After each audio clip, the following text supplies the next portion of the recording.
Welcome back to CBS Soap Dish Recap, where we recap everything CBS soaps, both the Young and the Restless and the Bold and the Beautiful. And this is your Young and the Restless recap for September 9th.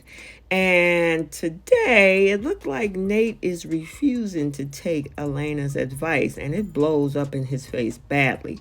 Victor wants Nick to fire Sally, and Adam wants Sally back. But the question is it too late? So before we unpack this, take a second to make sure you're subscribed to the channel, and please don't forget to like and share. So over at Crimson Light, Nate greets Elena, who she's regretting her part in things when it got a little heated between the two of them. She suggests this whole romantic night, but Nate was like, take a rain check.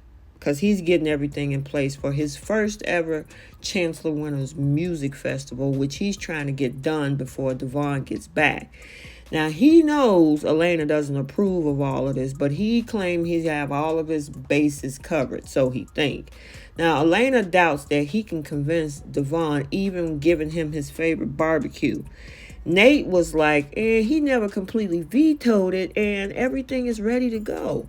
But Elena urges him, just hold off till he get back and let him approve the plan. Nate was like, no, this has to happen now. I'm going to talk to Lily. She'll be fair with me. Devon is never going to greenlight this thing. And Elena reminds him that, look, Devon is your boss. Cutting him out of the loop will be professional suicide. Nate argues that things are different in business. And Elena, she's unconvinced. Nate was hired for his instincts, so he's going to follow him.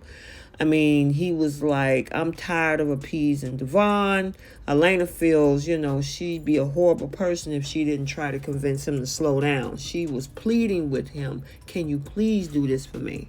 So over at Chancellor Winners, Billy greets Lily with a kiss. She updates him that his mom contacted her with a very important announcement to make. Billy assumes that she's planning another trip counterclockwise around the world. Now, Lily thinking, it might be a little something different because she asked Devon to be on this call too, and he's in Virginia as well. And Billy was like, I have no idea what this is about. So outside over at Society, Sharon's checking her phone when Nick walks up. She was wondering if Faith had posted any photos or anything yet, and Nick assuring her that, Faith is going to be fine. Victor walks up, yikes, and report that Nikki is on a conference call, so he's all on his own. He heads in to grab them all a table for lunch, and Sharon and Nick, they're hesitant about it. They don't agree that it's ideal. Nick does this whole dare with Sharon to tell Victor to go back to the ranch, but she thinks it might be nice to spend some time with someone who loves Faith just as much as they do. So they go ahead and head inside. Now, Victor and Nick are sitting talking about Faith and Moses. Victor hoped that they don't get too serious. He wants Faith to focus on her studies. And he goes on to talk about how her family being there to back her up and love her, which brings Sharon to tears. Yeah, it triggered her.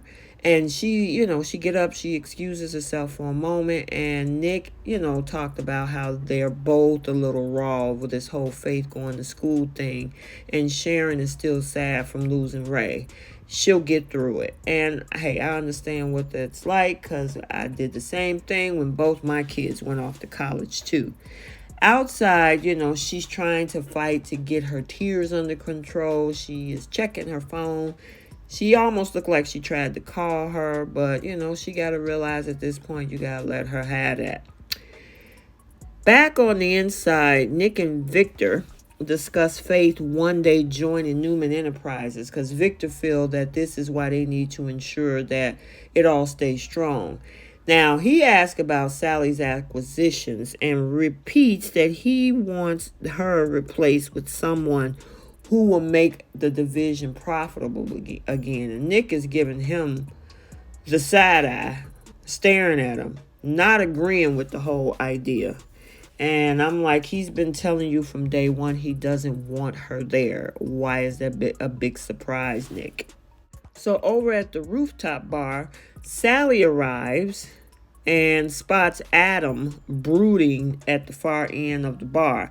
She kind of comes in all awkward like and asks him, what does a girl have to do to get a drink around here? And Adam is inviting her to have a sit. Adam is like, we can handle having a drink together. And so she decides, it's worth a try.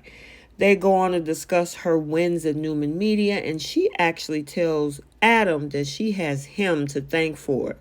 Yes, she does. So over at Chancellor Winters, Nate pops in looking to speak to Lily, but Billy tells him that she stepped out.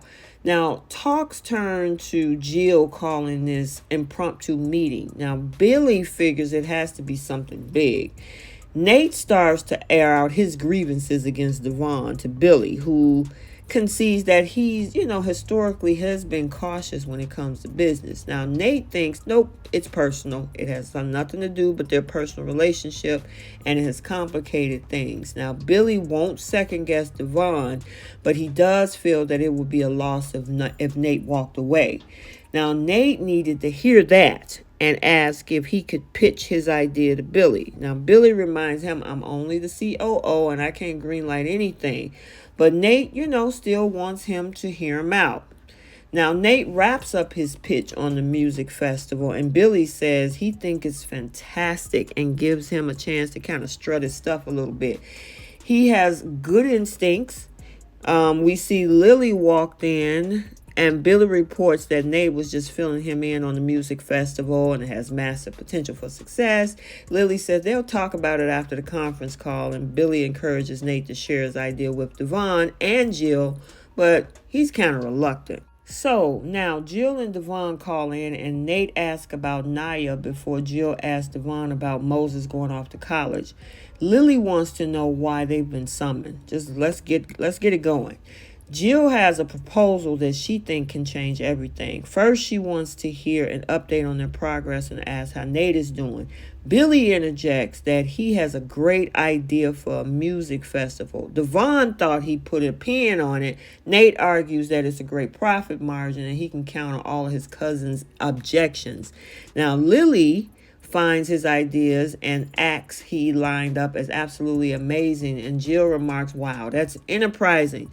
Devon, however, insists he knows what he's talking about when it comes to this. It's not right for the company right now, and he has a decade of experience to back it up. Now, Jill is intrigued and asks if Lily likes the idea. She needs time to look up the data and suggests that they discuss it in-house later. Now, Jill supports the debate and states that, it does her heart proud to see how passionate all of them are about the company. Billy and Lily still want to know the reason for the conference call. Jill is contemplating another big move. She wants to take the company public, and everybody is flabbergasted. Now, back over at Society, Nick is telling Victor he's not going to replace Sally, who is a fantastic leader for them one day. He's not convinced all the media division's success was because of Adam, and Sally done a great job. Oh, boy. Having the company completely family run isn't realistic. Now, Victor feels very strongly that family is what makes the company strong. He complaining about Jack hiring Adam at Jabot. Now, Victor may have no say about that, but he will continue to try to guide major decisions for his company. And Sharon comes back, rejoins them, and want to hear what they're discussing. Now, Victor declares that Sally Spectra is getting the pink slip, and he wants Nick to take her place as CEO of Newman Media. Nick is pissed, tells Sharon that Sally exit is not a done deal, and accuses his father of doing a slap in the face to Adam. He doesn't want any part of it and doesn't believe his brother deserves it right now. Now, Victor is stunned to hear him defend Adam. Now, Nick thinks Adam made the healthiest decision for him. He understands him better these days. They share a strange, tragic link. Victor helped them avoid the repercussions for taking a man's life. Victor don't want to discuss it, but Nick says, you know what? Him and Sharon knows everything. So now we're over at the rooftop bar. Now, Sally tells Adam that he believed in her and saw something in her that she didn't see in herself at first. Now, even though he broke her heart, he left her with something very rewarding. Adam asked if she's forgiven him. Sally was like, you are who you are. Even if she think he's a jerk, he's the jerk she fell in love with. Now, Adam would like to make a confession in return and says, you may have fallen in love with a jerk, but I fell in love with the one woman that I never felt the need to pretend anything with except one time, and I'm genuinely sorry, Sally. So Sally is internally struggling as she tried to tell Adam that they can cordially have a cocktail now since they cleared the air as friends. Adam moves his face close to hers and says, I don't feel like I'm just a friend right now. And just as it seemed like they were about to kiss, yeah, and I thought so too, Sally got an interruption. Her phone dings. It's none other than her hyena friend, Chloe. She's talking about how something at work urgently needs her attention. Adam was like, man, you really gotta go? Sally was like, yeah, I definitely do for so many reasons. And you know he's not happy about this. Question is, can they rekindle this?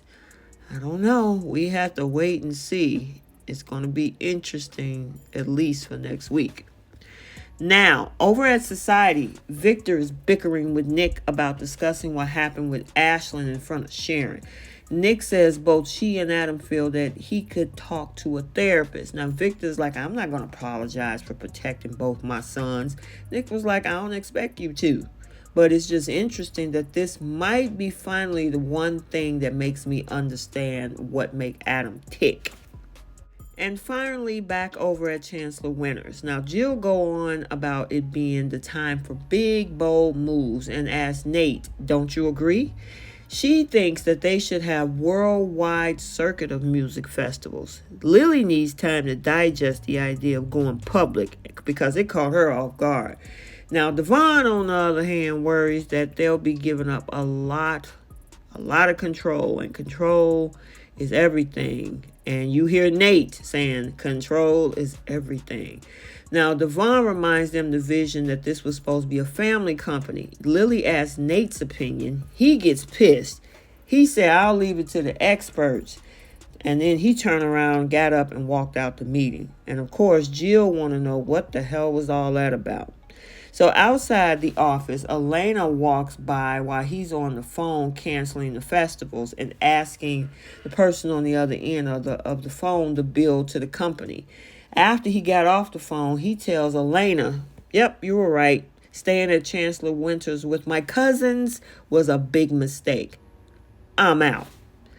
And that was the cliffhanger, and it left us with another cliffhanger for the week of September 12th. Look like both Nick and Sally is getting it on in her office, and Adam stops by to see her, especially after coming off of that little rooftop connection. We'll have to see what happens and how the fallout is going to move. Okay, so there you have it, your Young and the Restless recap for Friday, September 9th, 2022. Stay tuned for the Bold and the Beautiful recap also for today. And until the next video, like, comment, and subscribe, and we will see you soon. Bye.